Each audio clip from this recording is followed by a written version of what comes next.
capital, debt.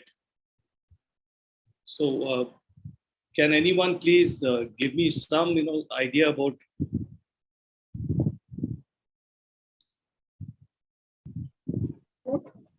yes, Shreya? So it was actually very interesting, and I've had a fear of finance and economics and things like that since I was in school, but gave me a different perspective, and it did not felt as scary as I thought it was. So it will be, let's say, a little tougher than this. Let's be very clear about this. It will not be exact because there will be a little bit of numerics which will enter the game at some point, some numerics. But my own feeling is that whatever numerics are there, ultimately they are not some very high level stuff. They're basically all about multiplication, division, basic arithmetic. You're not expected to get into statistics and things like that. So to that extent, I would say that it is very, very negotiable by people who do not really have a great exposure to, let's say, maths, or who have a fear of numbers, things like that. I would say that it's still very, very possible for you to understand what finance is, exactly what are the factors involved, because you can understand it as a generalist. And in fact, I teach, I have been teaching in MBA for a long time. And even in MBA, what I find is that ultimately it is the basic grasp of concepts, an understanding of how things actually work, which is much more important than your ability to solve, these different problems here and there. Because, see, in today's world, the basic arithmetic is quite often taken care of by software. You have very, convenient application software, which is there in all any organization that you join, which will help you to do this. If you have a fairly, decent conceptual understanding of what is happening, you should be fine. That is why I think that, focusing too much on numbers really doesn't help that much. And that is why I chose to teach this particular course. The idea was that we talk about finance, we talk about financial planning, but we talk about it, let's say, in a general way. That helps. Okay. Anybody else?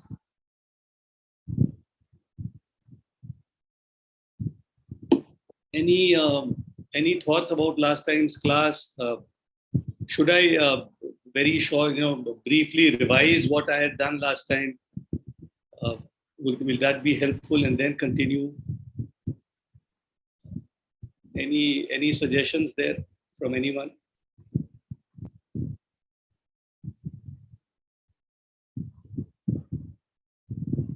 Very quiet class. I think. No. Hi, sir. Hello, Anka. Yeah, hi. Last time is very, broadly done and very, understandable to everyone. So it is very simple. Either though, as you informed that finance is boring, but everyone didn't feel as a boring class last week. But it was very, it went very smoothly with much objectives. Instead of revising entire thing, you just you can give a heads up. That's it. Okay, fine. That will be fine, I think. Okay. Yeah. Perfect. So let me just share the screen again.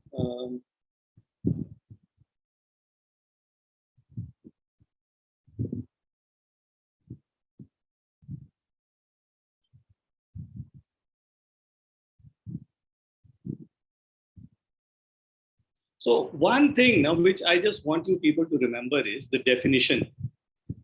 If finance is defined as the management of money, including borrowing, lending, budgeting, saving, investing, and forecasting. Just keep this in mind. That when you think of finance, you should be thinking about these different things. And for each of these, there are specialists.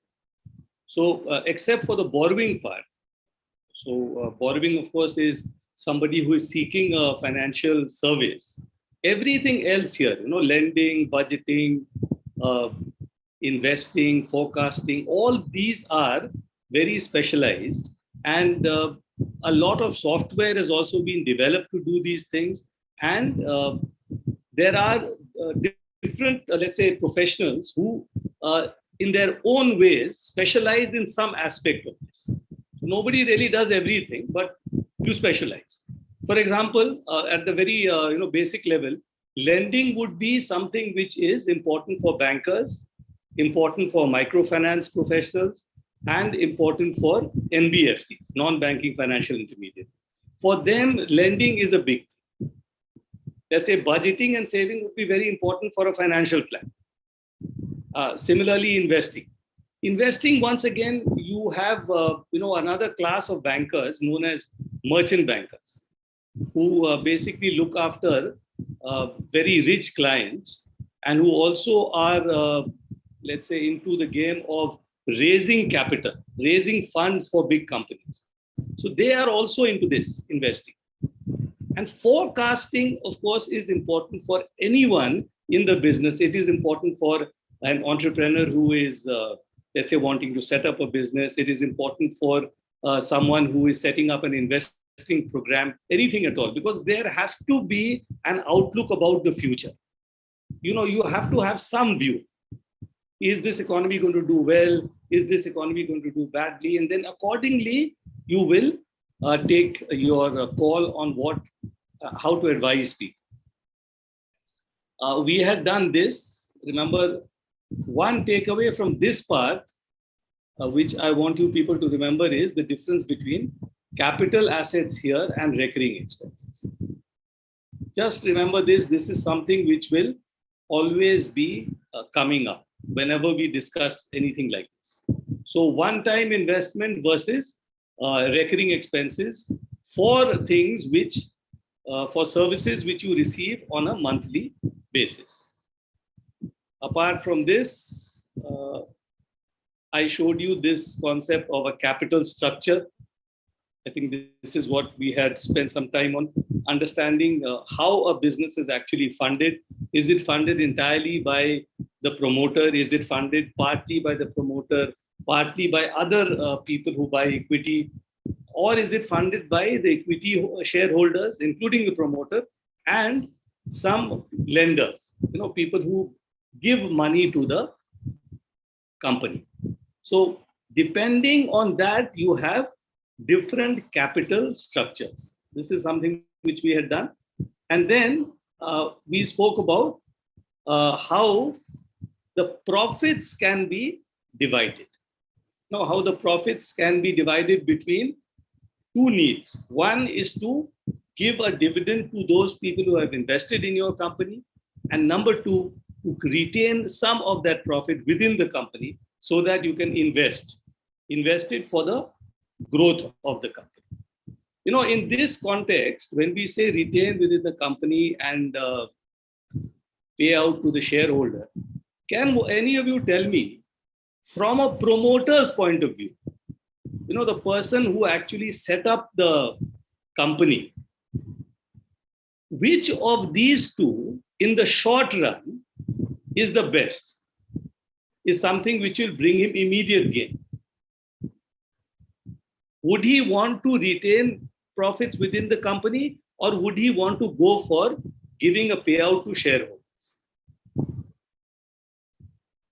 See, what I'm trying to do here is, I'm trying to give you a view of this entire area from the point of view of the promoters of this company. So, yes? Sir, I think in the long run, paying out to shareholders will be more profitable. In the long run. Now think of it this way, Shri. Suppose that you are the largest shareholder in a company. Let's say that because you are the promoter. At one point of time, let's say the entire shareholding of the company was yours. Gradually, other people came in, but to retain control of the management of the company, it is necessary for you to have the largest shareholder. Now, keeping that in mind, on a short-term basis, which of these two would be better for the promoter? Anyone? Just try to put yourself in the shoes of the promoter. Yes, Bushra?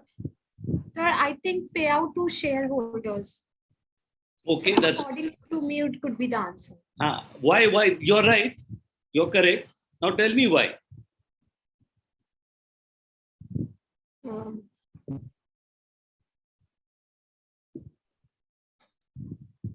Sir, sir, I have no reason for it. I just No, not like that. See, okay. See, thank you for giving the answer. That's okay. It's good. You should try. That's good. But just try to reason this out. You are the largest shareholder of the company. Okay. As the promoter, all of you, any of you who promote a company, you would be having the largest chunk of shares in the company. Okay. Let's say the Bansal started Flipkart. Okay. So at one point of time, the Bansals would be having the largest number of shares. Now, let's say they have the largest number of shares and you give a payout to shareholders. That means you're paying shareholders by way of dividend. You're giving them dividends. Now, if you give dividend is like interest, right? So who will get the largest dividend? person with the Bansal. largest share. The person with the largest share. So that Bansal will get more. The yes, Bansal will get more. Bansal will get more. Exactly. Now, the point is, if Anka starts a company, then Anka gets more. If Bushra starts a company, Bushra gets more. So whoever starts the company and has the largest shares, for them, on a short-term basis, see, I'm saying this repeatedly, on a short-term basis, there is a very big incentive to have big dividend payouts. Because if you have big dividend payouts, the largest chunk of that money is going to go into your pocket. Now, retaining within the company, what will happen with the money which you retain within the company? Like we said last time, that it becomes part of the reserves of the company. That money is kept within the company. What is the purpose of keeping money within the company? Anyone? Sir, at times of emergencies, like we can use those reserved money. Okay, that answer, Bushra, is actually not correct. But see, I think what has happened is, as a non-finance person, you are getting influenced by the word reserve, which is quite natural. Actually, now when Yes, I think of it like that, yes, there is every reason So for. if there are, Yes, Anka? yeah, if there are new departments in the company or to improve that particular company, it may help. But when it comes to payout to promoters, so we may not keep entire money for reserve or for the future purpose. We need to pay out for the promoters at starting, because as we came to know that the largest part of money will be going to the promoters. So if that is the case, the company will not be benefited for the next year or coming years. So we should cut off slowly the promoters and we should try to improve the company. That answer is correct. Taking a long-term view of see, now let's think of it this way. Now, if I retain capital if I retain the money, the profit within the company, then basically what I'm doing is I put it under a head called reserves. Now, this reserves, the full term is reserves and surplus. Surplus means money that was generated in surplus and which is kept within the company. Now, for want maybe of a better word, the word reserve is used. I can only say this because I don't exactly know why the word reserve exactly was used. Because this money is actually not held in reserve. Basically what happens is, this money is kept in the bank of the company, and they immediately begin to invest this money in growing the company. So it may mean that they buy more machines. It may mean that they set up more showrooms. It may mean they invest in new software. Like all the one-time investments that we spoke about a little while back, where we said that capital assets are one-time investments. So you can say this, that these money retained within the company actually goes to fund those one-time investments. So, you will only retain money within the company if you have a plan in mind about what to do with it. Let's say you feel that your company is absolutely fine. It's doing very well. There is nothing more that you can do. There are companies, like that, who are very fortunate in feeling that, like we don't really have to do too much. Companies like, FMCG companies, Hindustan Lever, Procter and Gamble. You see, the nature of their business is such, they're very comfortable giving a 70% dividend, an 80% dividend. Why is that the case? Because they don't have any plan to invest anything in the company. But you take a company like Tata Motors, you take a company like, let's say, Infosys, they have investments. They have, certain plans in mind, and therefore they will retain some of the profits within the company and use that to finance or to fund some particular investment that they have in mind. Now, the thing here is, look at it from another practical point. If you invest in assets, you will naturally not get the money today. Your dividend will be less.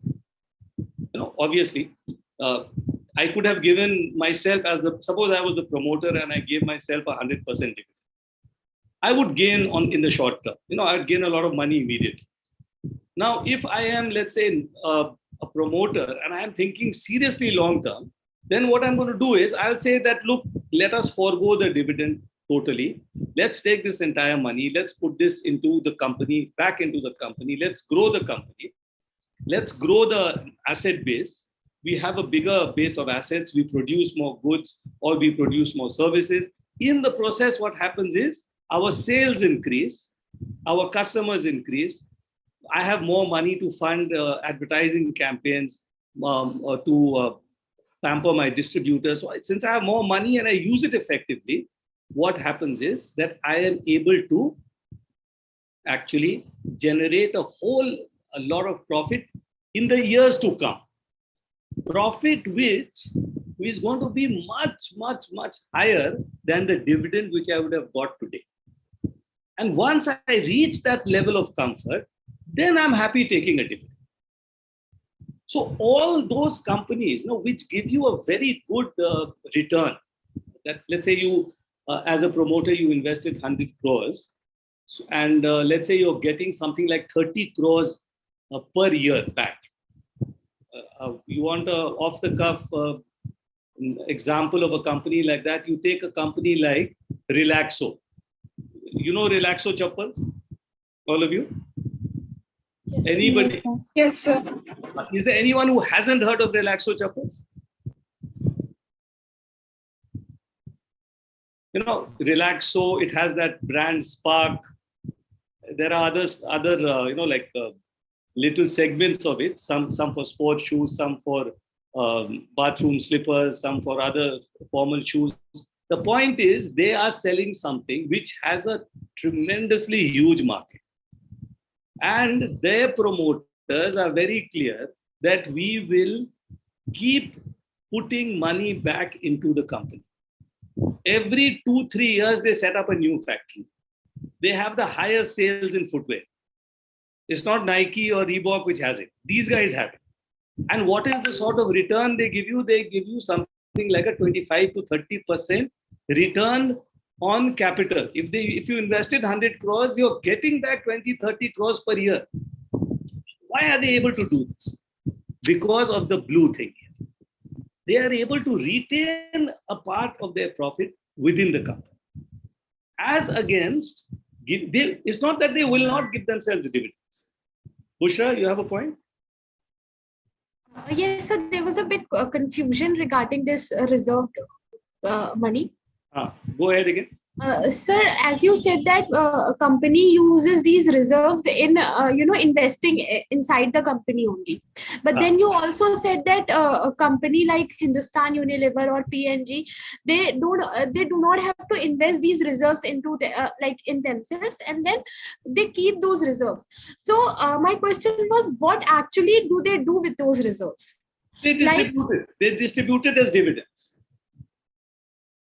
Okay, sir. You know what they do is, let's say they earn 100 crores profit. Just an example. Let's say they earn 100 crores of profit. What they will do is, they will take that 100 crores and 80 crores they will distribute as dividends. The rest they will put in reserves, but they are very cash-rich companies. They have no debt. And that is also because of the nature of the company.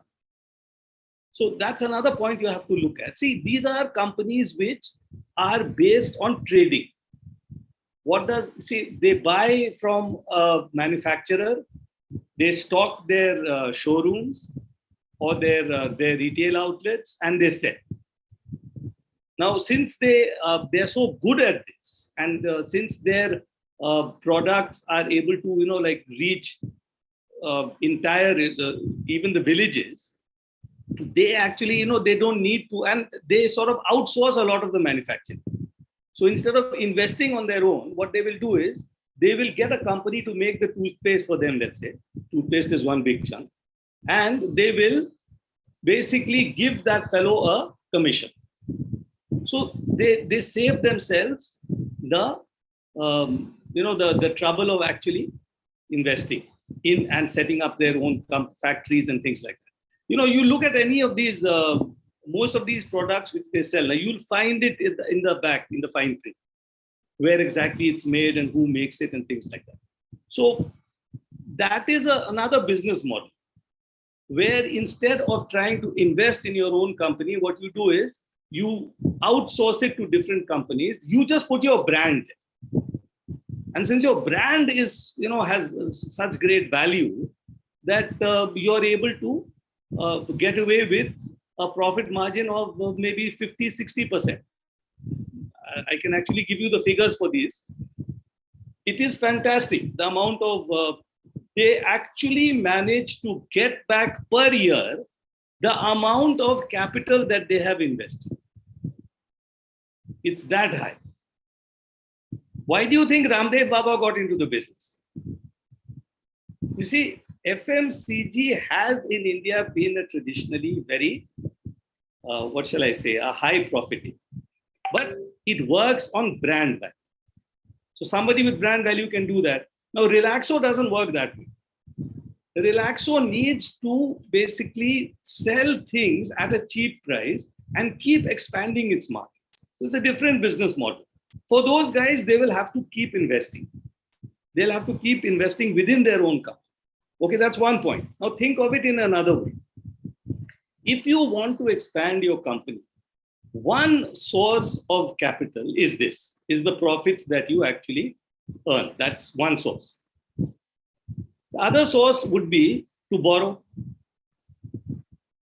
That could be another source. A third source could be to float a fresh lot of shares. You go for let's say, go for an issue of shares in the market, and you tell people to give you equity, to give you money, and you give them equity shares. So you dilute your own shares. Let's say you have, let's say 50%. So you say, okay, fine, I'll take 10% of my shares and I'll sell it to the public. Since the shares are sold at a higher price, at a premium, so what happens is that they manage to get a tidy chunk of money, and then they use that money to invest in the company. The third option is that they borrow the money. So these are three ways in which they can arrange funds.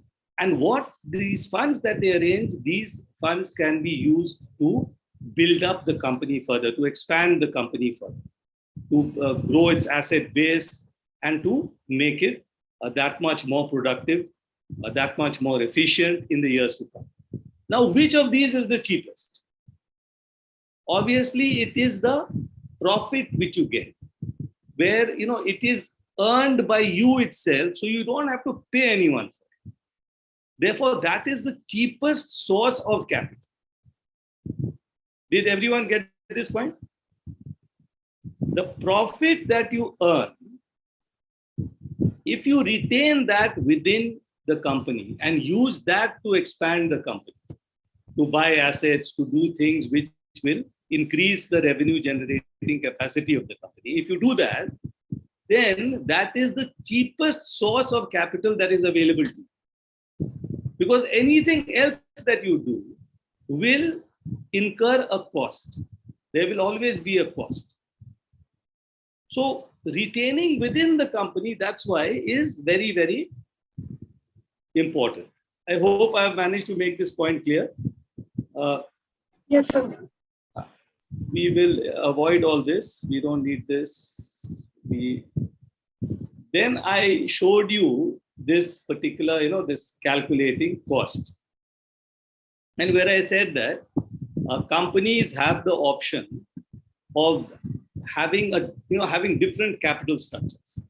Some companies may prefer to have more equity and less debt.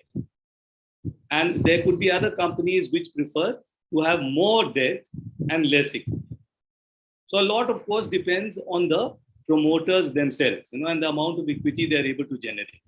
So some people may have a lot of money with them and they're willing to invest in it. So maybe, this it's something like this company A. They've been able to put together 2,000, let's say, crores, and they've invested it. So the debt they took is just 1,000. But company B, they could only put together 1,000. To do the same volume of business, they had to get another 2,000. They were able to take debt. But what we saw was that having a lot of equity, to invest, initially you think of it as being a very good thing. I'm financing it from my own money, etc., etc. It's got to be better than borrowing from someone. But don't think like that in finance. See, in finance, everything has to be thought of in a relative way. In the sense that if I borrow money as against this, if I'm putting in my own money, two options. If I can borrow money at a rate which is lower than the profit that I can generate, then obviously it makes more sense for me to borrow. If I borrow at, let's say, 10% and I'm able to make 20%, there's no harm in borrowing then. Because then I don't even need to put my own money into it. See, we keep, if you people have been doing a bit of reading about the Indian economy after 1992, what happened in 1992? Anyone? Narasimha Rao. Yes? In terms of the economy, anyone? What happened in 1992? It's a landmark year. 91, 92. Anyone? Is it LPG liberalization, privatization? Yes. That. Good. Now, so after 1992, you have that old license Raj system is diluted. You have a lot of, let's say, weight given to private enterprise. Private companies are coming up. Private banks are getting into the game. And in the process, the economy is growing. Now, when you look at all these companies which grew during this period, you can take any, you can think of the Birlas, you can think of the Tatas, you can think of Reliance, you think of anyone. All of them use debt in massive amounts. All of these companies were able to use debt in a huge way to finance that expansion. Why? Because debt was easily available. Bankers used to, chase these industrialists. Why don't you take money from us? So that at that point of time, it made sense to actually borrow and to build up your business on the strength of that borrowing. So, when we look at all these figures, always think of it like this. These figures actually just give you a way of understanding the reality. What exactly happens? Why do people borrow? If I ask you this question, the answer is here in these figures. Because when people borrow, and if they have a good business model, basically what happens is they are able to, let's say, use that borrowed money and then churn out a high degree of profit. In 5-6 years, repay the entire loan back, and then they don't even have a loan to, there's no loan there. They haven't diluted the equity. The entire shareholding is still theirs. So there is a lot of benefit to be had if you can borrow at a rate which is lower than the rate at which you can generate profit. So remember this. The other thing to remember was the tax component. That whenever we borrow, we pay interest. And when we pay interest, interest is deducted from the profit. And when that happens, I am actually paying less tax. So, for example, anybody gets a new job. After a few years, you go to, somebody who's been there for a long time, who's senior to you. He will always advise you to take a housing. Those of you who are working, you've already done this. Those of you who will work in the days to come, you will come to this stage where people will advise you very strongly to take a housing loan. Why? Because there is a tax benefit for you.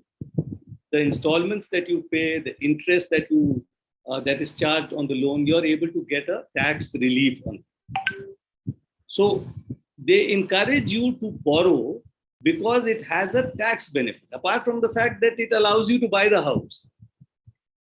Along with the house comes a little package of tax benefits, which is like a gift to you from the government. Why does the government do this? Because it wants to encourage the housing sector. Okay, so just keep this in mind. If there is a borrowing, two things to remember. I am using other people's money to earn money for myself. One. Number two, if I have a rate of return that is higher than the rate of interest, then it's going to be excellent for me, because in the next 5-6 years, I'll repay the loan that I took. And I have the advantage of not having given shares to anyone. So instead of borrowing, if I had raised the money through equity capital, through shareholding, then I would have given a little share of my company to the shareholders. But in the case of borrowing, what happens is I don't give a share of my company to anyone. I just borrow. Remember, the borrower doesn't get a share. He's just entitled to get repaid. And once I repay him, I have the entire company share to myself, and I can just continue after that. So keep these things in mind whenever you think of borrowing. And now we come to today's having sort of, I don't think that was very brief, but I think it did help to, give you a better grounding of what we discussed the last time. So now we look at another aspect of finance, its relationship with accounting. Now, accounting is something which, you can think of it as a very, very, let's say, demanding sort of profession or a demanding discipline, because accounting does not allow for error. If you spend money, if you earn money, it has to be recorded correctly. But the importance of accounting is that if you record it correctly, you are able to know just how profitable your company is. And you are able to understand which products actually earn revenue for you, which products are loss-making for you. Is that loan which you're taking beneficial for you? All these things can only be understood if you do this part correctly. So it's a necessary evil. You have to do it. Think of it like this. Nobody likes doing it. Fortunately, there are very good software packages which take care of your accounting, provided you at least feed the data correctly. If you don't do that, then of course, nobody can help you. That is something which you have to do. So understanding it just enough to be able to, let's say, grasp what is coming in, what is going out, that I think is essential. Now, there are some aspects here. The recording of data, each transaction that happens. Let's say you pay an employee. Some money has gone, a service has been gained. So that has to be recorded. If you buy an asset, money has gone, an asset has come in, a machine has been bought. So once again, and that has to be recorded properly. That part is called bookkeeping. The book in accounts is that record of transactions which you maintain. That's your book. Why is it book? Because once upon a time it was actually maintained in ledgers, in books. Hence the name bookkeeping. Financial accounting is once you've done your bookkeeping, once you've recorded your transactions, these transactions allow you to prepare that balance sheet, to prepare the profit and loss account, and to understand exactly how profitable your company is. Or even at a personal level, it is possible for you to prepare a balance sheet and understand your own, position of assets and liabilities. So that's one part of it. Now, once you get this, you're able to submit financial reports to those who have a right to know. So who are the people who have a right to know about how your business is doing? Anyone? So the workers, Shareholders? Shareholders. Priya, you were saying something? So I said workers, owners, shareholders, all the staff members. Okay, fine. Anyone else? Bushra? They're shareholders. Okay, fine. Shareholders. Mostly the investors. So why they wanted to invest, or how? What are all things the company gets involved? What are all products they are? Everybody who invested got a share, so the shareholders are definitely interested.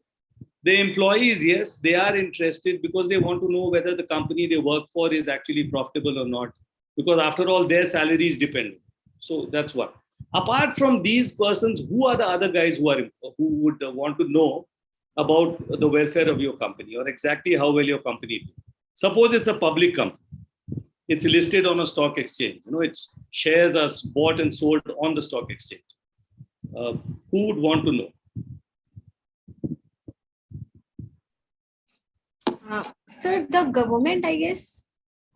So the government, not directly, but through the registrar of companies, the Securities and Exchange Board of India, SEBI. So these people have a right by law to know how good you're doing or how bad you're doing, because it is their job to protect the markets, the investors. So that's one. Now look, so that's called financial accounting. That reporting, the actual financial performance of the company and putting it out there in the public domain. So, today it's possible for you to, go to the website of any company, any listed company, and you can get the balance sheet of that company, the profit loss, all the basic financial details of that company will be available to you once you go there. Now, what is this actual, what is happening here? This is reporting, financial reporting. And the branch which deals with it is called financial accounting. Another, very interested party in your accounts is the banker. Anybody who lends you money is someone who is the first person to run after you. Are you doing well? Are you doing well enough to actually repay my debt? So those guys also have a big interest. Okay, now you come to management accounting. Now, this part here, like when you actually, let's say, invest in an asset, And when you invest in that asset, a lot of money goes into that investment. And that asset is supposed to generate revenue. So this decision that you took about investing in an asset, how good was it for the company? Did it result in actually generating money? Let's think of Tata and think of the investment in Nano. Remember, there was a time when Nano was billed as the cheapest four-wheeler in the world. It was supposed to be available at less than, I think, 1 lakh. It was supposed to be, like just a little more costly than a two-wheeler. And huge investment was made. Now, management accounting here would tell you that this investment was, how good was it? Nano? Anyone? Wasn't as successful as expected. It wasn't successful at all. So people found out that when persons buy cars, they're willing to pay more simply because it's not just a car, there is a lot of status involved. And Nano did not actually give a person the sort of status which he was looking for when he bought a car. Because of the looks, because of the, the general feeling that it's a very cheap car, because of the, the sort of sound it made, people felt that, no, this is sort of beneath our dignity, to put it in a sort of a rather casual way.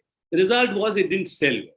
Now, management accounting would be the discipline which would be actually looking into this. Where were the mistakes made? So management accounting actually tells you a lot about the cost and the benefit. That is but remember, all these different forms of accounting, ultimately the base is here, bookkeeping. You have to get the record correct. If you get the record correct, everything else will follow. That's the basic thing here. And then, of course, there is income tax accounting. This becomes very important for companies because they find ways of paying less taxes. And that is what, just a minute, please.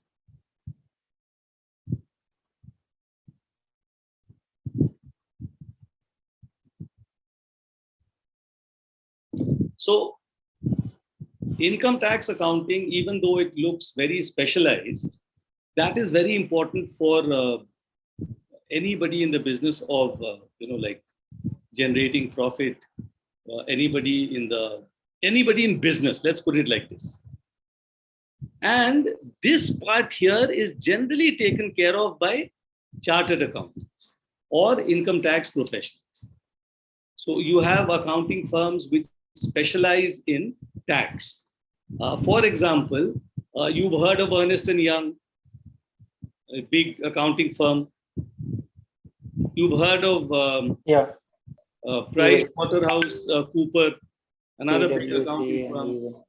So these PwC or Ernst & Young, what do they actually do? A large part of their business is all about this, income tax accounting. Not just confined to India, but to countries out, like the US, where firms there give them business, they outsource it to India, everything is done here, and then they serve those customers also. So these are firms which have built a fortune on income tax accounting. So that's anybody, any questions, any thoughts about this?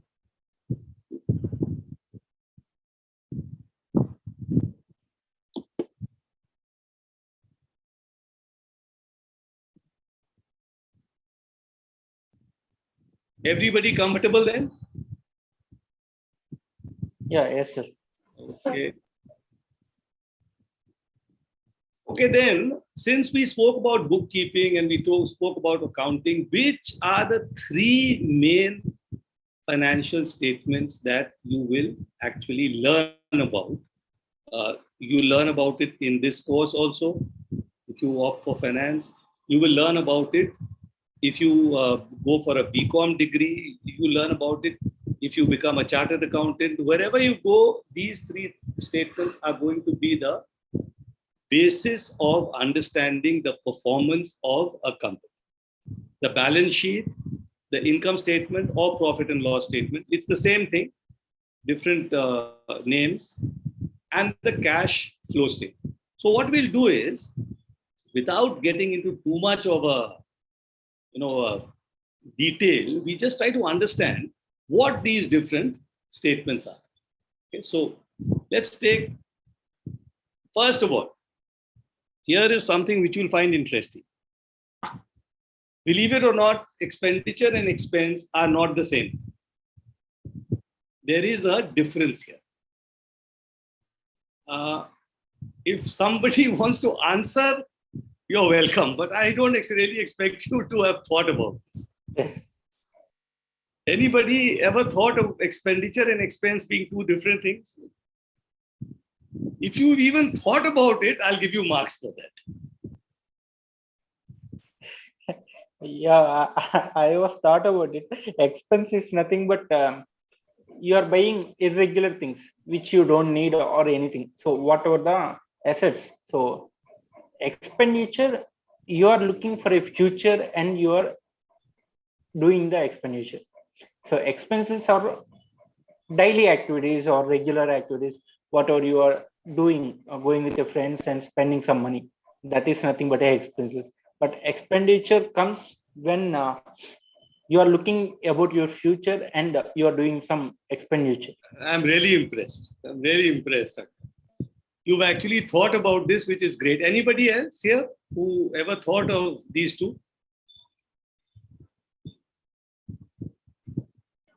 Expenditure and expense. Okay. Fine. First, profit is equal to income minus expenses. Okay. Income minus expenses. Right? So expenditure is what? Like Anka said, you're thinking of the future. Right? So basically, what happens is, expenditure basically is about assets for items that are used to generate income. I think you'll have to disregard this arrow here. Expenses are about items that are consumed. So remember when we, the earlier slide where we talked about one-time investment, and we also spoke about recurring expenses.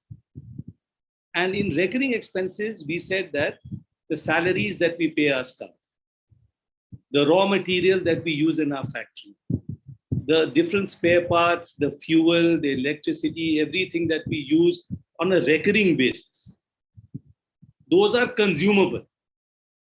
You consume a service, or you consume, let's say, raw material, or you consume electricity, you consume data, whatever. So that part is an expense. So basically what has happened is, whatever you pay for something which you get and you use it up. So you use it immediately, you call that an expense. Expenditure is basically on assets. Assets which are used to generate income. So you may buy a machine, you may buy, let's say a series of computers which help you to provide service. If you're, let's say, in the business of like a hospital or something, a nursing home, you may buy medical equipment which will help you to diagnose patients and then generate revenue. So that type of, let's say, that type of outgo, of cash payment would be referred to as expenditure. Expenses would be the other side, where you actually consume. Now, when we speak about the balance sheet, we speak about, so think of the balance sheet as all the basic figures of the company arranged in two columns, with a line in between. So it's called a T form, like this. Half of it is this side, half of it is that side. And these two, the totals are always the same. The basic point being that you cannot spend more than you have. Now, liabilities is one aspect, assets are the other side. So what are liabilities? Anyone?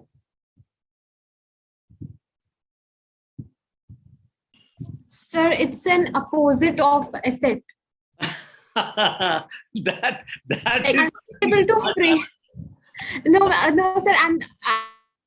I'm not able to frame those sentence in a, like, to explain it. But whatever I have understood till now, it's something which is opposite to asset. Like, asset gives you asset gives you income, while liabilities give you expenses, I guess, something like that. नहीं Pushkar. Okay, ठीक है. नहीं, but it's very refreshing to see how you approach this from a non-finance perspective. My brother teaches English literature. Whenever he speaks of liabilities, he always speaks of it in the way which you said. It's something like that. It's something which is going to be a source of loss. Something which is, like something which you will, face in the future. Some problem. So he says that, for example, my son is a liability. So he thinks of him as a liability mainly because he's trouble. Now, in the case of finance, this liability thing here is a little different. Obviously, it has to be different. It can't be that. The asset side is very simple. The asset side is anything which you invest in for the purpose of generating revenue. So how will you generate revenue? If you're a manufacturing company, you will want to produce goods, sell the goods. If you're a service provider, you will invest in human resources. These people will provide the service. You will give them equipment to provide the service. Whatever is the nature of equipment, it could be computers in the IT sector. It could be, let's say, like the hospital example that we keep taking. It could be equipment of a medical nature there. All these things ultimately generate revenue. So the asset side is very clear. Liabilities, think of the word liable. Sir, computer is liability. The computer is a liability. Why, Subir? Why is the computer a liability? Sir, computer is the depreciation. No, depreciation is a different thing. Okay, let's. I will not mystify. Furniture, computer is a liability. No, not at all. Subir, you will stop there. Thank you. Okay, sir. Thank you for trying, but let's try to understand it like this. Instead of the word liability, suppose I say liable. Let's say, what do you think liable means? That means you are expected to make a payment to someone. Like for example, a liability in finance would be anything which you are expected to repay. So let's say that a promoter has given capital. Okay. At some point, you are expected to repay the promoter by giving him dividends. Maybe a lender has given you money, a loan, you are expected to repay that loan. So this loan or that capital which the promoter brought is a liability. So you think of it like this. The liability is basically, just a minute. Okay.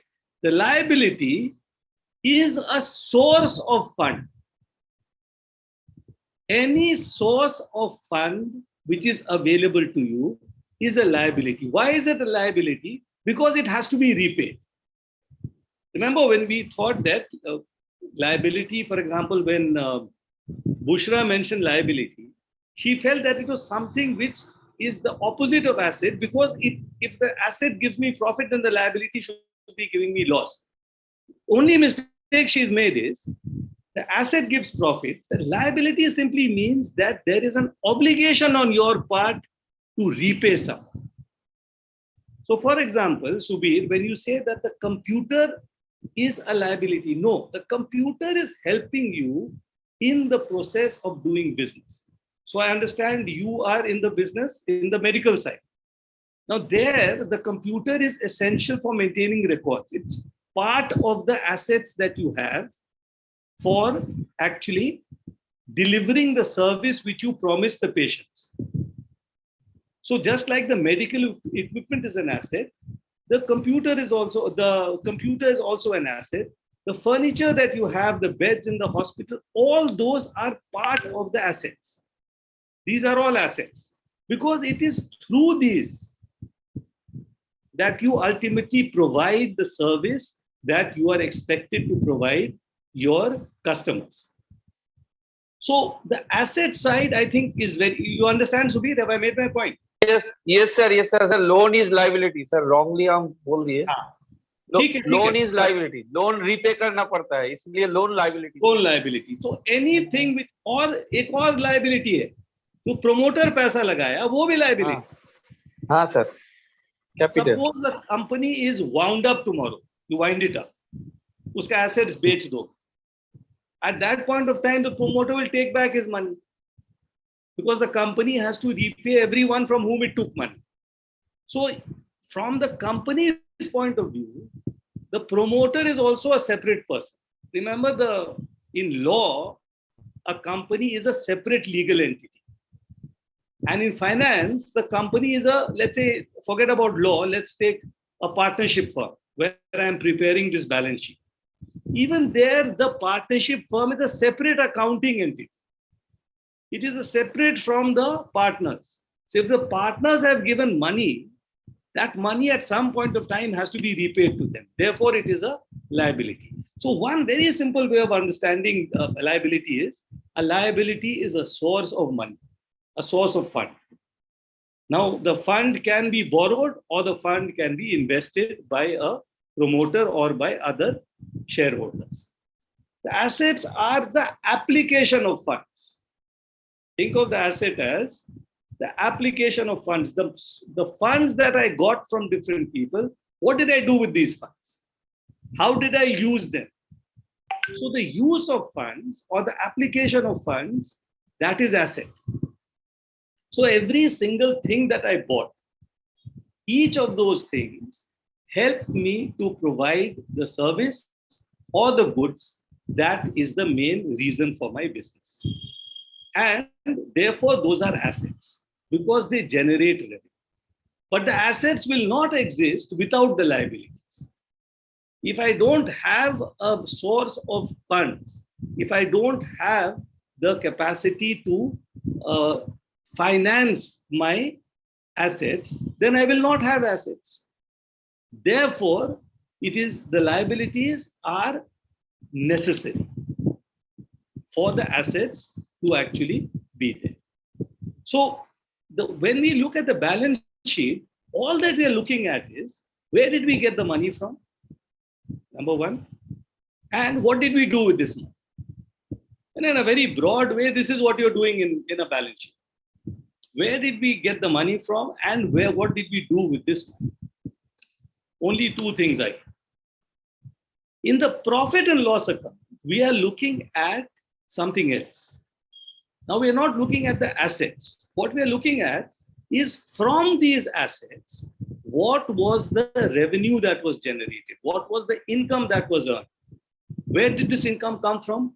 From the assets, we either produce goods or we produced services. These goods or services were sold.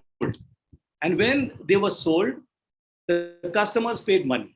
This money is my income, right? And in the course of delivering those services or in the course of producing these goods, there were different items that were consumed, which had to be paid for. I had to pay for the salaries of everybody who was working there to provide the service. I had to pay for the rent of the building in which the particulars, let's say whatever service I was providing, wherever it was based. I had to pay for the raw material in my factory. I had to pay for the petrol. I had to pay for the data. I had to pay for insurance. I may have to pay for legal expenses. I had to pay my chartered accountant to make this profit and loss account. So all these different things. Then I had to pay for marketing, another huge source of expense. I had to pay for marketing. All these expenses which I got have to be less than my income. Otherwise, excuse me, otherwise I will not make a profit. अगर profit बनाना है तो ये जरूरी है कि हमारा income हमारे expense से ज़्यादा हो. If I get more expenses, then what will happen? I'll be in loss. And if I'm in loss, and if that loss continues year after year, then at some point of time, what will happen is that my business will collapse and I'll be out of business, basically. So the profit and loss account broadly tells you within 1 year, how many items did you sell, or how many units of service did you sell? What is the amount of money that you got? And during this 1 year, remember it has to be in one financial year. The time period for a profit and loss account is 1 year. During that 1 year, what is the amount of money that you were able to earn? During that 1 year, what is the amount of money that you spent? And at the end of it all, did I earn more money or did I spend more? That's all. If I'm able to get these two and at the end of it, I find that I have a certain profit, then I pay taxes on that profit, and whatever is left are the profits which are available to the company for the future. And that is the point when the company decides, or the management rather decides, whether this profit is to be retained in the company for future investment or it is to be paid out as dividends. What we were discussing a little while back. But to get that figure, you need to do this exercise. This is the basic point. Is this clear to everyone? Yes, sir. Yes, sir. Yes. Yes, sir. Okay. Then we'll go to the next part. Now let's look at a balance sheet, actual balance sheet. What does it look like? So the first thing is, the balance sheet is a statement of assets and liabilities as on the last day of the financial year. Remember, this is not giving you the, let's say, the position, what happened during the entire year. It is just telling you on the 31st of March, which is the end of the financial year in India, on the 31st of March, how much loans did I have? What is the amount of capital that I had? What is the amount of, let's say, advance payments that were made to me, which I have to repay? And on the asset side, how many, let's say, what was the value of the buildings that I had, the value of the machines that I had, the value of the computers, the furniture, etc. that I had. These two things should balance. These two things should always balance. This is one. Now, the accounting equation gives you this. The assets which you have is equal to outside liabilities. That means money which has been borrowed plus the owner's equity. Now, when we say owner's equity, we are not just talking about the promoter. We are talking about the promoter plus all the other shareholders. All these people together, that constitutes owner's equity. So don't get confused with the word owner and think about, let's say, the person who actually started the business. If you have a share, you're also an owner. Okay, you're a small owner, very small owner, but you are an owner. The outside liabilities are basically those sources of funds which have come from outside. So basically they are borrowed. So we'll see where, what these could possibly be. Now, what are assets? In view of what we discussed a little while ago, assets are resources that help the company to generate revenue in the future. So in terms of a definition, you will think of it like this. When we say resources, this resource could be a machine. This resource could be, let's say, the equipment that is used to deliver a service. So you think of assets like that. Examples of assets, like we just said, machines, equipment, like that. And examples of liabilities, loans, shares, the capital that you have, anything like that is. So any investment in your company in return for a share, that could be a liability. Any money which is borrowed by the company to fund an asset, that could be a liability. So basically, this question here, how do we fund the assets? We've answered a little while ago. We fund assets from the liabilities that we have. And so the liability here is not to be thought of as a negative word. The liability is a source of fund. Since you have borrowed this money, you are expected to return. So that's the only relevant thing. Since you have taken this money from someone, even if it is taken from the promoter, there is a liability on the part of the business enterprise to repay that to the person from whom it has taken the money. Therefore, this is your liability. And the asset, which we've already said, they are assets. So now look, this is how the balance sheet will look like. First thing to notice is you have the name of the company and you have the date. So let's imagine that we're doing it for 2021. The last day of the financial year was 31st March 2021. So we will have the liabilities here. We will have the assets here. So like I said, liabilities are basically sources of funds. Assets are applications or use of funds. So you are getting funds, you are using funds. Ultimate goal is to generate profit. Okay, so let's imagine that the first source of funds that I got was through equity capital. Some of it contributed by the owner and some of it contributed by, let's say, other shareholders. I gave them a part of my business. I gave them little shares. They gave me money. And let's say this amount came to 500. And then I borrowed. I decided to borrow. So the management of ABC, they decided that we should actually make good use of the borrowing of funds from others. What is the advantage? If they borrow, they don't have to give shares to the lender. They retain the shares. So remember, if you retain shares with yourself, you have a better chance of earning much, much more in the future. So if you give shares to someone and take money today, in the future, you will get less because you have reduced your own share. So that means if tomorrow your company does very well, makes a large amount of profit, you are going to get less share of it. That is the point here. So whenever we say borrowings, remember it is not supposed to be thought of as a negative. A borrowing is negative only in one circumstance.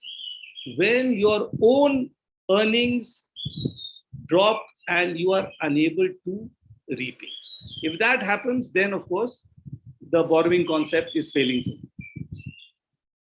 Now, let us look at another aspect of liability. See, this part of liability was very simple, where we just looked at the long-term funds. This part here, that's why I put a line here, this blue line. You can see below the blue line, what do I write? Current liabilities. And I write due in 1 year. And then I've given some examples. I'll explain this. But if I write due in 1 year here, then by exception, it would mean that everything written above this line, these two, are due in more than 1 year. So for example, equity capital. Equity capital is never due. The company never repays the investor. The investor only has the option of selling the share to someone else. So the company has no problem about, it's a long-term source of capital. The only liability that the company has is if tomorrow the company winds up, its assets will be sold. And if it is sold at a good price, then they will repay these guys who had invested in it. Then the long-term borrowings. The long-term borrowings, the word here is long-term, Long term simply means it has to be more than 1 year. So that means the repayment of these borrowings is going to happen over a long period of time. So it could be 2 years, 3 years, 4 years, 5 years, 10 years, depending on what exactly has been financed, what are the terms of the borrowing itself. Let's say that a company has decided not to go to a bank, but to borrow from the public. How does a company borrow from the public? It basically comes out with an issue of bonds. The company issues bonds. A bond is like, think of it like this. The company takes money from you and it gives you a bond promising to repay you the money in a certain number of years. And between now and that time, when it repays, it will give you something which will be like interest.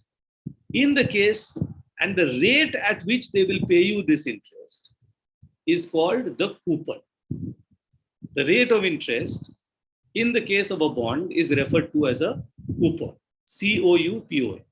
Just a general point which I'm making, not necessary to this discussion. Just remember that.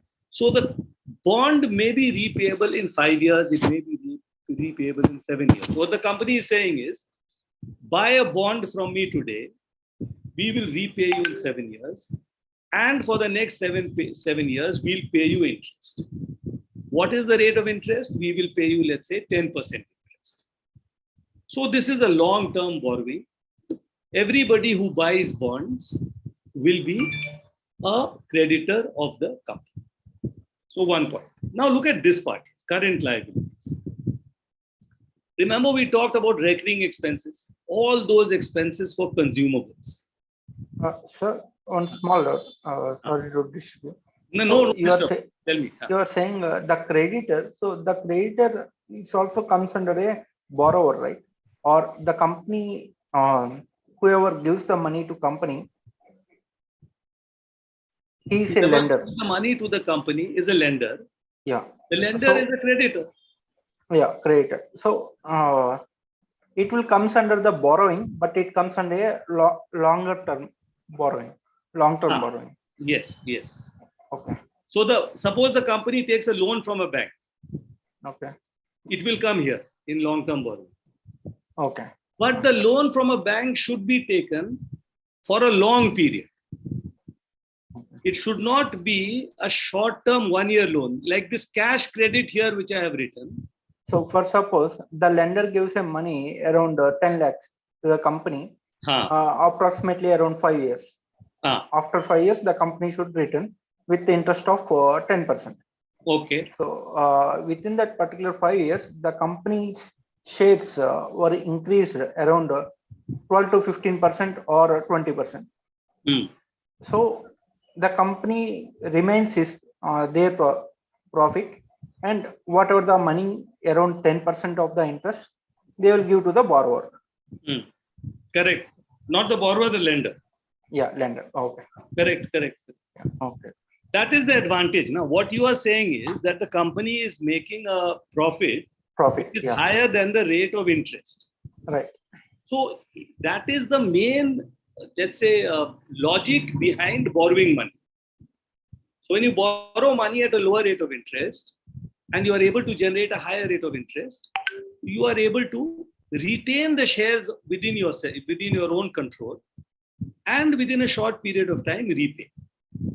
But so this part I think is clear, the long-term borrowing part. So whether you take it from a bank, whether you take it from different individuals who buy bonds in your company, all that comes under long-term borrowing. Let's say there's a friend of the promoter and he gives a personal loan, a 10-year loan to the company. Even that is going to come here. In fact, if you look at the let's say smaller businesses, not companies, which are not companies, but let's say they are reasonably big. They have a turnover of 10, 20 crores in a year, but they have not decided to, let's say, become a company. They are, let's say, partnerships, or they could even be sole proprietorships. Even in these places, in these businesses, there is a term here, long-term borrowings. Below that, they will write loans from friends and relatives. So a friend or a relative or someone who has confidence in that particular business actually gives them money. They get the money and then they use that money and they pay interest. So it's a borrowing. And this borrowing has to be repaid over a period of more than 1 year. So just remember, anything which is coming in long term should be repayable in more than 1 year. This part is clear to everyone? Anyone with any doubt here? Right. Then we go to the second category. This one is, let's say, less visible to you. Everybody knows, or you will know that there is something called shares. You know that banks give money, and you always think in terms of long term. Now, the bank also gives something called a cash credit. What is the cash credit? It is a 1 year credit facility. So what the bank does is, it tells you that, look, you have recurring expenses. What we will do is, we will finance your recurring expenses. So let's say they estimate that the recurring expenses that you have are I'm just giving you a figure off the cuff, 5 crores. So what they say is, okay, fine, we will give you 5 crores, but we will not give you the 5 crores in one shot. What we will do is, we will create a credit limit for you. So we will create an account for you. That account is called a cash credit. You can borrow up to 5 crores. So what is the significance of this? Let's say that I want to pay salaries to my employees and I need 50 lakhs. So I take out 50 lakhs from here and I pay my employees. So I had 5 crores. I used 50 lakhs. 450 is left. 4 crore 50 is left. Correct? Now I want to buy raw material. I need 2 crores. So I take 2 crores from here and I buy raw material. Correct? So now how much have I taken? I took 50 lakhs first. I took 2 for raw material. So I've taken 250. 5 crores was the limit up to which I could borrow. 250 is left. And then let's say that, just to keep things simple and to keep the number of heads low, I need 2 crore for marketing, 250 for marketing. So I take this 250 for marketing. I've finished my 5 crores. I've done this, let's say, over a period of 2 months. Now I produce my goods. By the 3rd month, I'm selling. Now, as I sell, I begin putting money back into this account. I have taken 5. Let's say I sell 2 crores. I put money back. So I took 5, put, let's say, 2 back. 3 is left.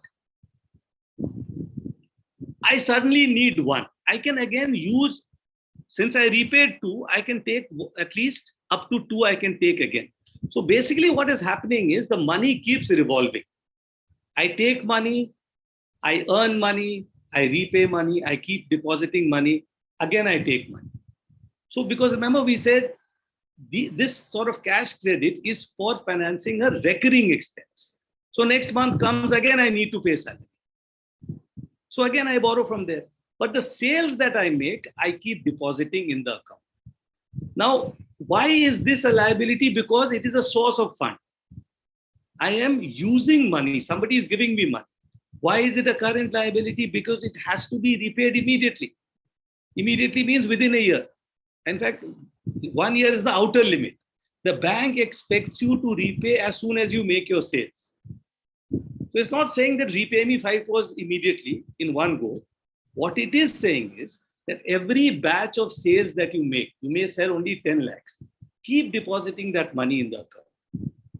So over a period of time, a rotation starts. You take money, you earn money, you sell, you repay money.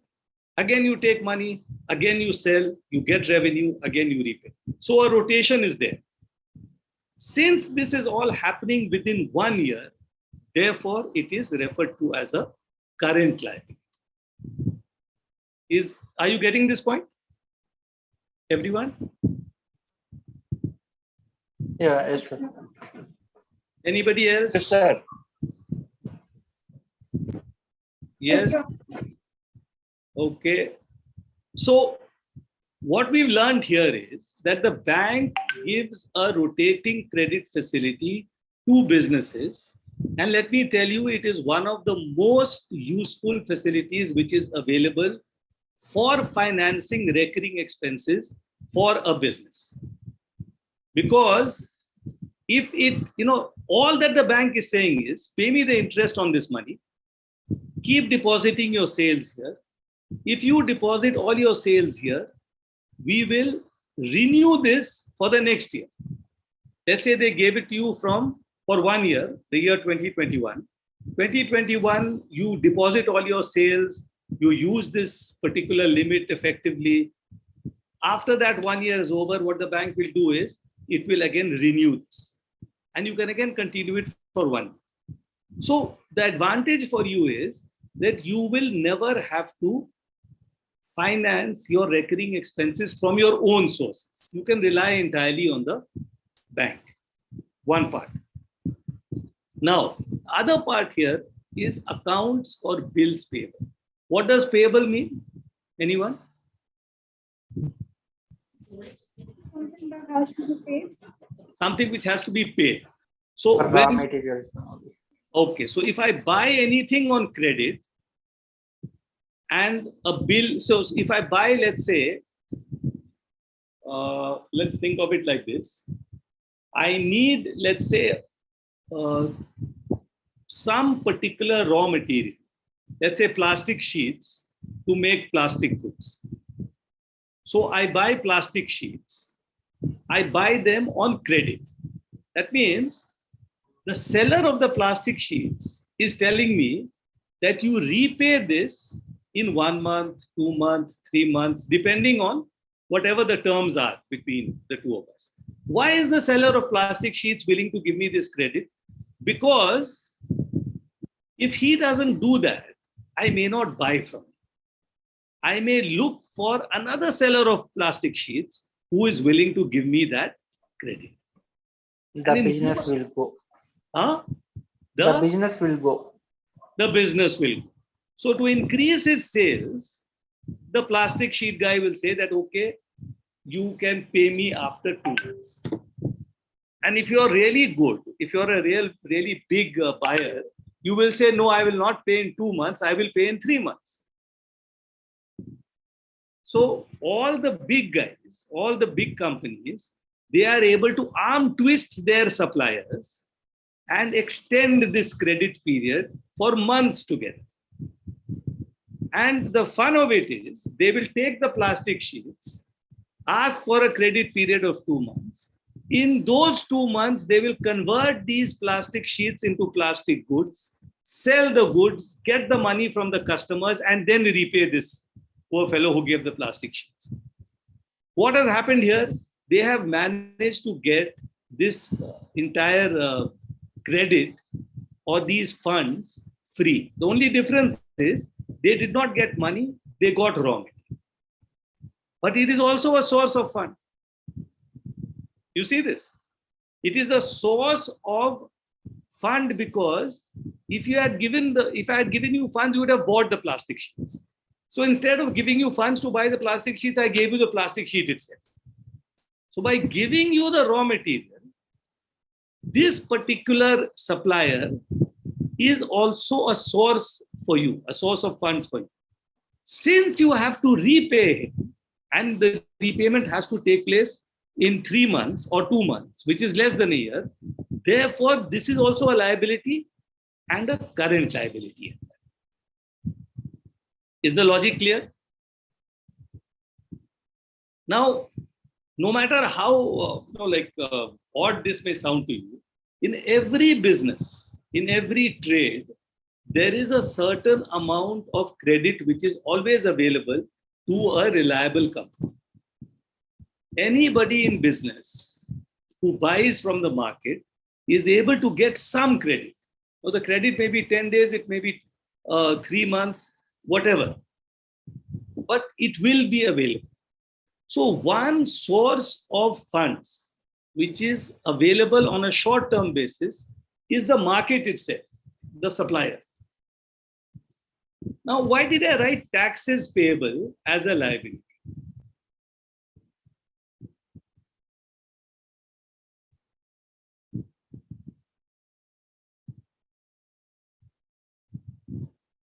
Anyone? Can you please repeat the question? Actually, the network is here very glitchy. No problem. I'll say it again. Why do I write taxes payable as a liability? Is it a source of funds? When I said that liabilities are sources of funds, but taxes payable are not exactly sources of funds, right? We still treat them as a liability. Why? And that is not at all asset too. Anyway. Okay. Okay. Fine. It's not an asset, therefore it should be a liability. Okay, that's good logic. Yeah. But So it will be vary from every year. So the taxes depends upon your profit or depends upon your raw materials or how the company is going on. Okay, fine.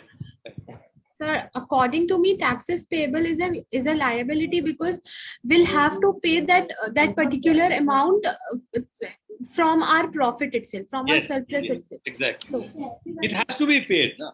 See, the income tax department doesn't say pay it on 31st March. All that the income department says is that you pay it to me, let's say, in the case of a company, they have the option of paying it much later also. They can pay it much later. All that will happen is that some interest will be charged.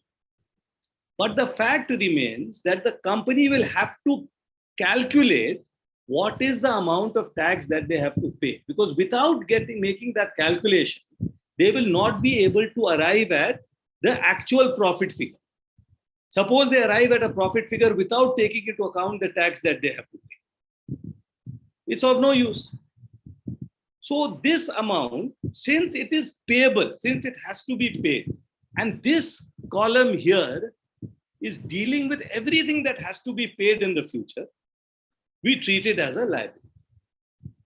See, till you don't pay, it is a source for you. Think of it this way also. Till you don't pay, the money doesn't go out, it is a source for you. That money is with you.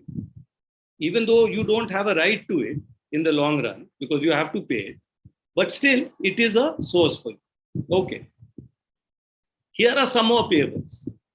Let's say that on the 31st of March, you had not paid the salaries of your employees. Obviously, those employees who worked from the 1st of March to the 31st of March, probably the company will be paying them sometime in the week of April, in the first week of April.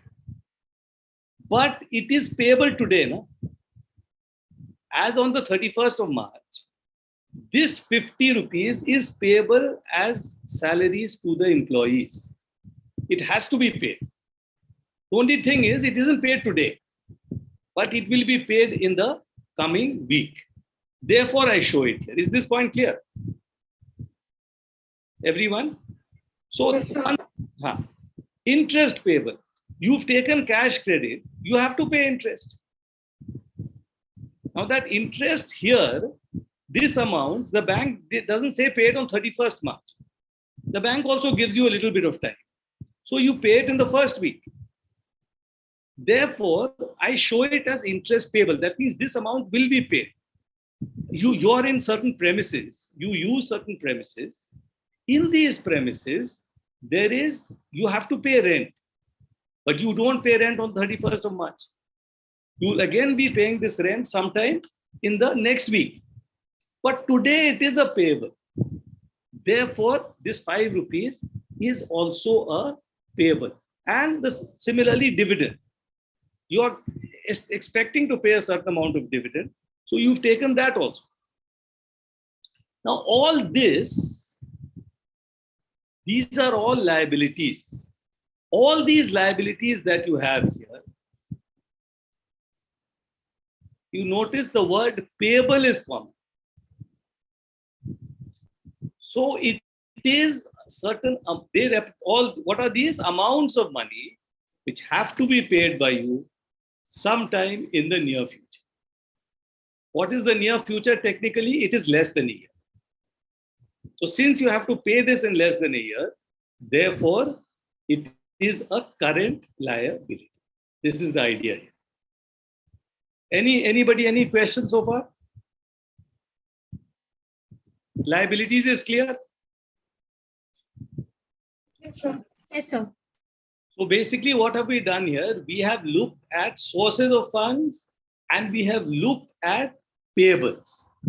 Now, anything which you're supposed to pay in the future and you haven't paid, till that time, it's a source of fund for you. Think of it this way. Till you pay your taxes, that amount is available with you. You can use it with the understanding that at some point you'll have to repay. Salaries, people are giving you service. You're using that service to generate income. But the understanding is that you will pay them salary in the next month. So whenever you get stuck with that payable word, think of it like that. These are resources which are available to you today, subject to you accepting that you have to pay it tomorrow. And that accepting that I pay tomorrow is being recorded here. That's all. Okay, now look at the assets. What did I do with all this money? I got these long-term funds. This equity capital of 500. I took long-term borrowings of 1,000. What did I do with it? So I bought land and buildings worth 600. So you see the link here. Assets are funded by liabilities. Then what did I do? I bought machinery for 200.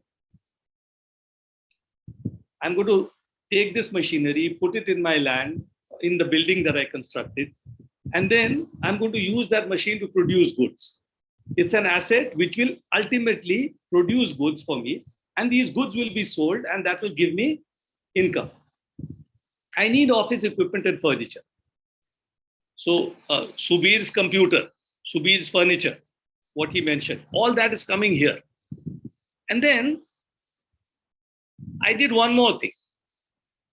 All this money that I got, I found it was a little surplus.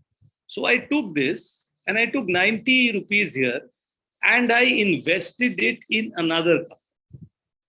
So here what I have done is, I have not invested it in my own company, but I have invested it in another company. Then why is it an asset? Because that other company is undertaking to repay this money to me sometime in the long term. And in this period, till it is repaid, they are promising to give me dividend or promising to pay me interest. So since this is also generating some revenue for me, therefore it is an asset. So look at the difference here. The land and buildings, the machinery, the office equipment and furniture, these are assets which are there in the business.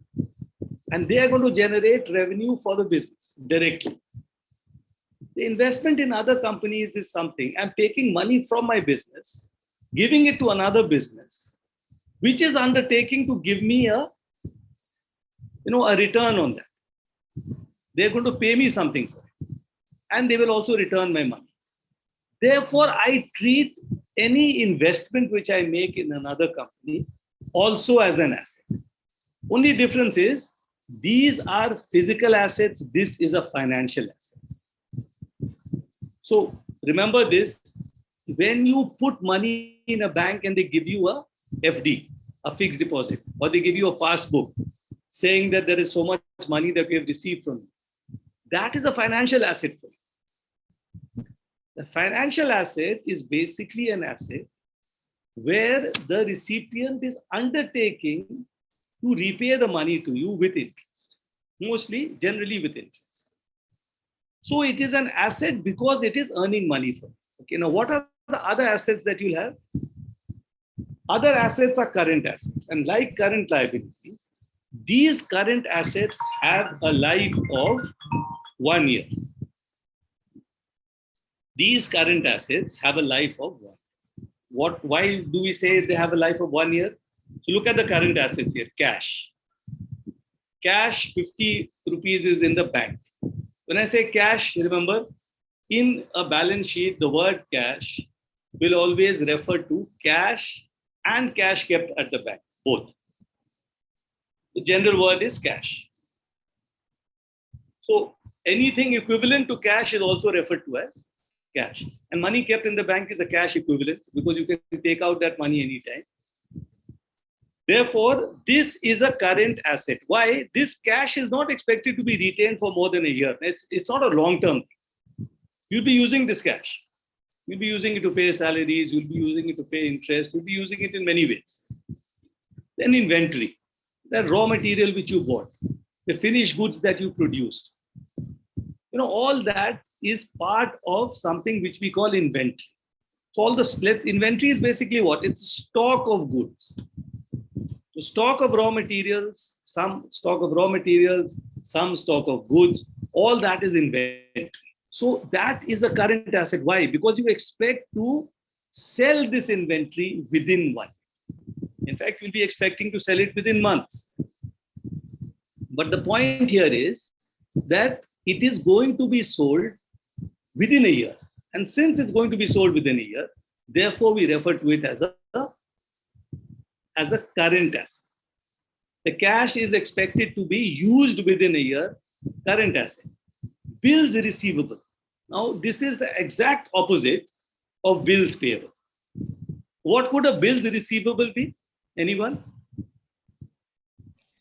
Sir, bills receivable can be said by something like if we have lend money to someone and then he gives that a type of bill, then sir, like bill receivable, like it's something like will be given money by them. Okay, we have given credit, that credit came to company. So the only change which I'll make in your conception, Bushra, is that you will not be giving money because you're not in the business of giving money. You will be selling goods on credit.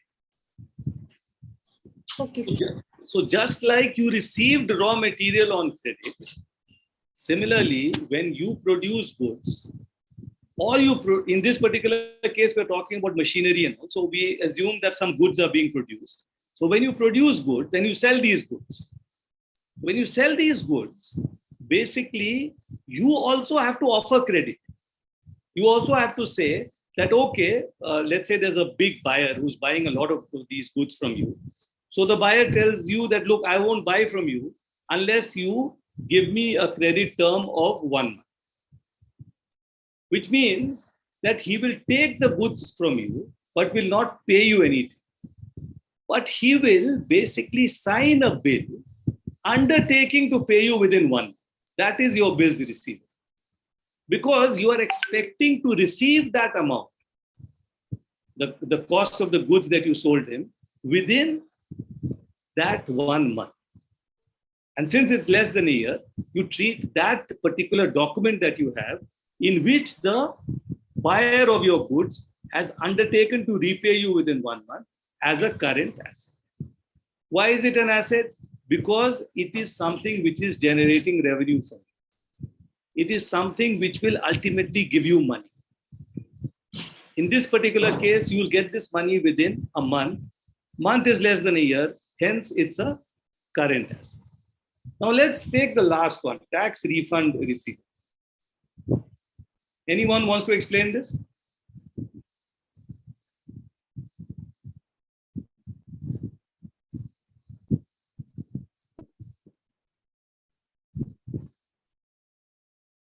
So let's say that you paid your taxes. So once we fill the taxes of the company, so we will be applying for a refund again. So it depends on. Okay. So in this particular case, your last year's taxes were paid and some dispute was there. And over a period of time, the income tax department agreed that yes, they will refund excess tax paid by you. So when they sent you a letter, okay, in due course, we will be refunding this amount. So this is receivable by you. At some point of time, the income tax department is going to refund it to you. Nowadays, in the case of personal taxes, this happens so smoothly that there is no letter. The money is received in your account the moment they accept that they have to give you a refund. But sometimes in the case of companies, the procedure is longer. So they may send you a letter that, yes, we accept that you have overpaid taxes. We will give it to you. Obviously, this payment is going to be made within less than 1 year. Therefore, this is also an asset. Okay, because you're going to receive money. So essentially, the first category here, these are generating revenue for you. The second category here are stuff which you are selling or converting to cash, or evidence of sale, as in the case of a bills receivable. So broadly speaking, this is what a balance sheet is. And the total here is going to be the same. Because you cannot see, if you spent something here, see this part here, if you made an expenditure on these things, there has to be a source. There is no way in which you will be able to create anything out here without touching this. You may not have any money, in which case you will undertake to pay someone. So you will borrow. Somebody, you will create a financial asset for someone else by borrowing money. Therefore, these two sides are always going to balance.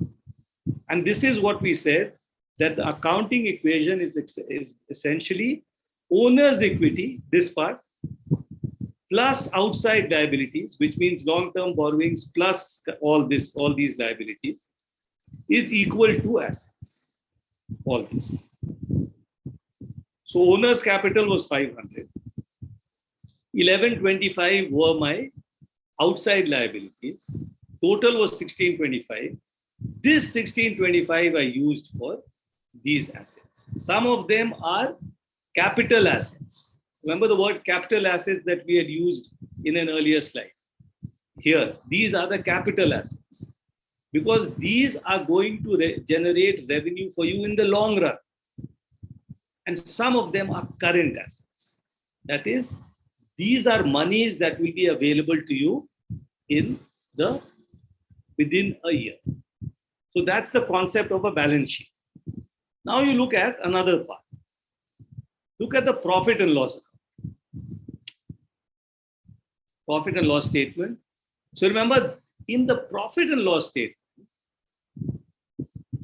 we are looking at what happened during the year. During 1 year of business, what exactly happened? So income or revenue is the amount of income generated by the business. You can call it income, you can call it revenue. The sales figure of a company is shown as income. So remember, the sales has two components. One is the actual cost which you incurred in producing, plus the profit. Sales is the combination of your costs plus your profit margin. That sale, whatever amount you get, is shown as income. So the sale of goods will generate income. For a software company, the sales proceeds of its software programs, license fees for using the software, this is again income. For a company like Reliance Smart, it would be the sales proceeds of the goods it stocks. So it's selling goods regularly. These goods, whatever it sells, this is the income for that particular company. And remember, income is not profit. Always remember this. Income is what you are receiving from your customer. From this, your expenses are going to be reduced. Because whatever you sold, there was a cost. You spent something for it. If you sold a good, there was a raw material cost. There was a labor cost. There were energy costs. There were so many costs involved. So after you paid those costs, whatever you're left with, only that will be considered to be profit. So expenses on day-to-day operating expenses are recorded in the profit and loss statement. Every day you are incurring expenses, and you're also earning income through the sales that you make. All that is recorded in the profit and loss statement. Now let's have a look at this statement. Okay. So Here, I do not say as on 31st March. Please note the difference. In the balance sheet, we were saying as on 31st March 2020. Here we say for the year ending 31st March 2020. That means this is a record of transactions which took place from the period 1st April 2020 till 31st March 2021, which is the financial year. Now I'm dividing this again into a basic T form. So I have my income heads this side up to here. In fact, it's not exactly like that, income or expenditure.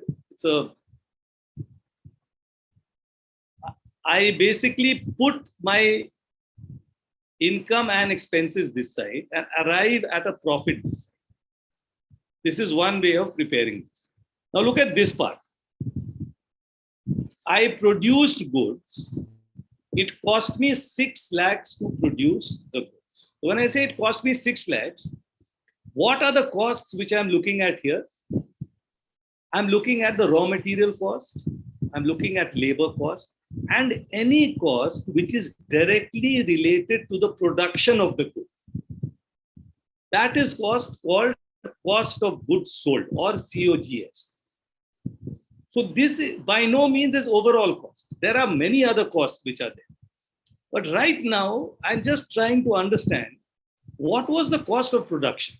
What was the actual cost of producing these goods? Let us imagine that this cost is calculated at 6 lakhs and I'm able to sell this at 10 lakhs. So what I've done is I have made a profit of 4 lakhs. This profit at this level is called gross profit.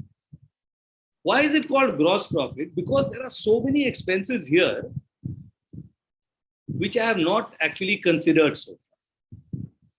So now look at these expenses, and these expenses are known as operating expenses.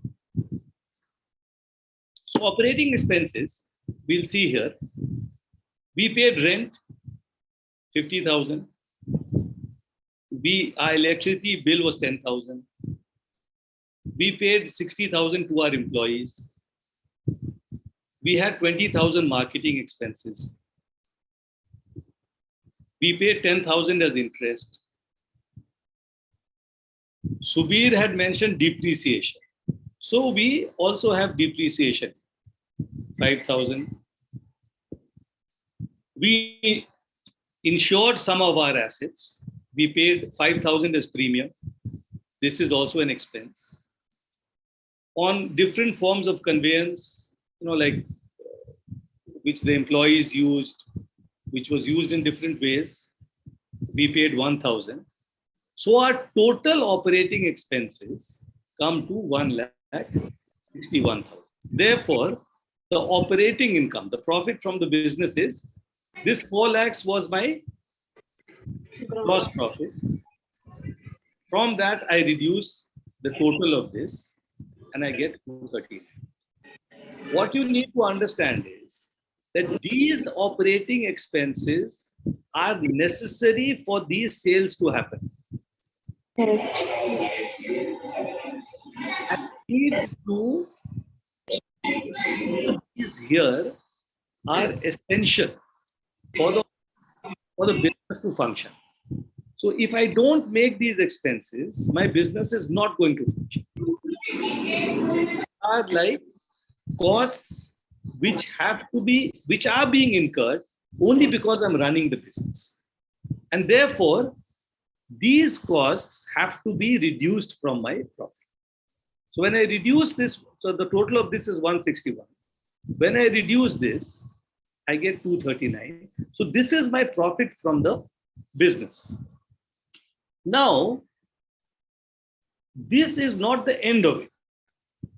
Let's say that I also have some profit or some income from an outside business source. Let's say I had made investments in some other company and I get 51,000 from that. Remember, I showed you that investment is an asset. Investment in another company is treated as an asset.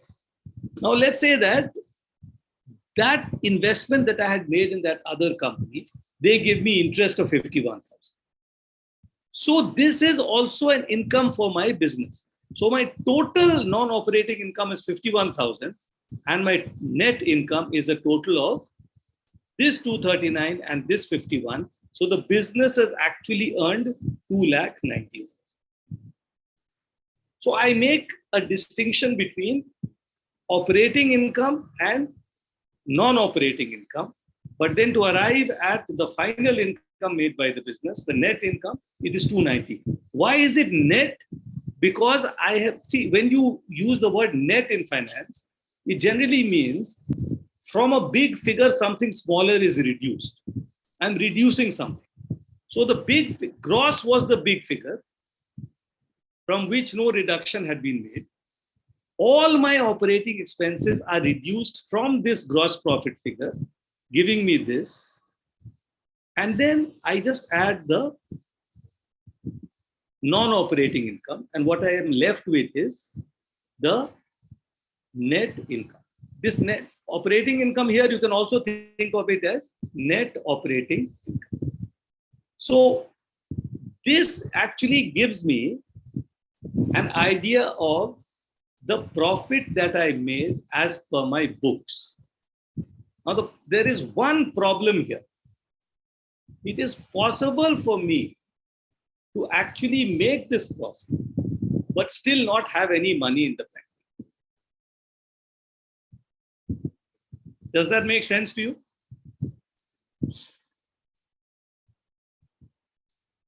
How could we be in a position where we have made profit, but we don't have any cash in the bank? Theoretically, this is possible.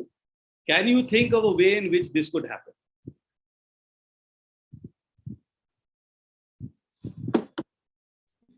So bills receivable? Ah, excellent, excellent. So I sold everything on credit. I sold everything on credit, and my creditors turned out to be my debtors rather. I was the creditor. My debtors turned out to be rather useless people. They didn't pay back on time, and as a result, my bank account remains depleted, but my books show a profit. So this can be very, very misleading. Ultimately, whether money actually came into the business or not is something which can only be seen from the cash flow statement. That's the third one. The third statement which we spoke about, the cash flow statement, that is what really tells us whether money came in or not. See, as per the books, based on my expenses and based on the income and all that, I know that the book income is this, 290. Excellent. Book profit 290. I am doing well. My business model seems to be doing good. But the weakness in this business model, if I'm not receiving payment, is I am unable to collect my money. And if I'm unable to collect my money, then I should not be in this business at all. The basic thing always is that for a business to be successful, first of all, it should be able to generate a profit on books. And number two, it should be able to get money from its debtors. Now, the cash flow statement is that third statement which I spoke about, which actually tells you this. Is money actually, what the cash flow statement does is, it just tracks the money which left the company, the outflows, and the money which came into the company, the inflows. So it's divided into three sections: cash from operating activities, cash from investing activities, cash from financing activities. And so let's take cash from operating activities. So obviously these are inflows, no? Sales of goods made by the company or services provided by the company, cash is coming in. If you sold it on credit, it will not reflect. If it's a bill receivable, it will not reflect, because the cash actually hasn't come. So that's the difference between that income statement which we saw just previous and this. Here we're only looking at those guys who pay. Then cash from operating activities, payments of cash. Look at the payments. You paid suppliers. Now, if there are bills payable, then you haven't paid, then it won't reflect. Then payment of all heads of operating expenses, rent, power, salaries, etc. The understanding is that you have actually paid these expenses. If you've paid, then it's fine. It will reflect. If you haven't paid, it will reflect as a payable in the balance sheet.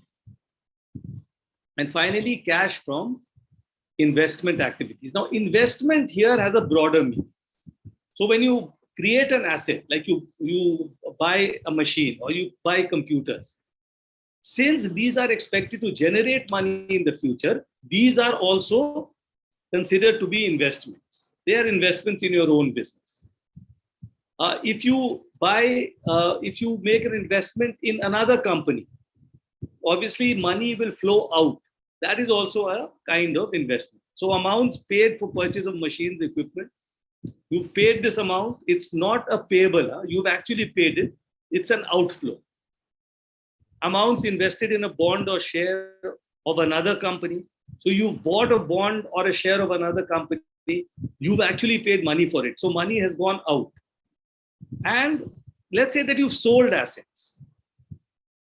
If you sell assets, these assets will get you money. You've received money. And then there are cash from financing activities. Now, cash from financing activities basically means, suppose you take a loan from a bank. What will happen? You will receive money. There's an inflow of cash. If you pay interest or you repay part of a loan, there is an outflow. So ultimately, what a cash flow statement does is, it adds up all the inflows that you have from all these different activities and all the outflows that you have. And it tells you at the end, are you basically a company which has a surplus of cash? Are you cash surplus or are you cash deficit? And if you are cash surplus, that is, there is money in your bank account, and your income statement also shows that you made a profit, then you are actually, that profit of yours is an actual profit. That is a profit which can be used by you for making further investment in your company or for paying dividends or a little bit of both. So basically, what we've done today is we have tried to understand some basic accounts, some basic statements. And this is just what I've really tried to do here is, so I could have spread this thin and taken you through other elements, other parts of the course. But given the time constraint that we have, what I decided was, I'll just focus on these two things and give you a fairly good idea about two aspects of the course. The part which deals with finance and the part which deals with accounting, and how these two things connect with each other. So hopefully what I've done here is, I've been able to give you people a broad idea about the sort of things we'll be studying in this course. And those of you who opt for this, we'll be doing these things in so much more detail. And I'll be looking forward to that. So I hope many of you do actually. Sir, yes, Bushra? So there was a question. So as we discussed now that when we have bills receivable and all of that, so in cash flow it is clear that whether the money is with us or like everything like that. So when we receive the money after 31st of March, like the next year, so will the balance sheet show this money in the next year? Or next year your balance sheet will show that the receivable amount has come down.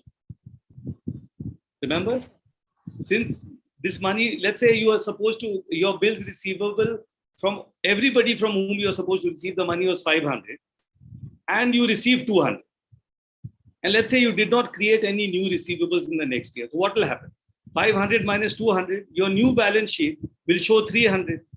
And the 200 that you receive, that 200 will reflect in the other side of your balance sheet, in the cash side. Perfect. In the income statement, it will reflect in profit. In the income statement, Anka, it will not reflect in profit because it relates to the previous year. So let's not get into that detail. But it will reflect your cash. Because when that bill is collected, when that money is paid to you, where will they pay? They will put that money in your bank. And let's say that you don't spend that money. So it will reflect in an increased cash in your balance sheet. So in the balance sheet, on the liability side, what will happen is, on the asset side, what will happen is that the bills receivable will come down and the cash will go up. So this example which you've given, Bushra, here what is happening is one type of current asset, the receivable, is being replaced by another current asset, cash. That's it. And what will happen? It will now reflect in your this year's cash flow statement. That means the next year's, whatever year that receivable was, the forthcoming year's cash flow statement will show this amount. It will show it in which section? From operating activities. It will show it there because a bill has been collected, cash has come in. Remember, the cash flow statement is not worried about whether it relates to this year or that. All it is interested in is, did anybody give money to the company? Did I pay anybody money? Was there an inflow of cash? Was there an outflow of cash? Which year it relates to, that is not the concern of the cash flow statement. But the income statement is interested in what happened during one 12-month period. And the balance sheet is interested in what was the position as on the last day of the financial year. Okay? So with that, we come to an end of this introduction to the course. I hope this has been helpful to all of you, and those of you who interacted, thank you. Those of you who did not interact, I just hope you paid attention and understood a bit of what was going on here. And this, of course, is there on YouTube. The link will be given to you by Neeraj sir. And I hope you people at least look at that again and get a better understanding of what we just discussed. And I'm always here, always available for any questions that you have. So all the best to all of you. Thank you, sir. Thank you so much. You made finance very easy and very interesting to know. Thank you so much. Thank you, sir. Thank you, sir. Thank you. Okay, bye then. Bye all of you. Good night.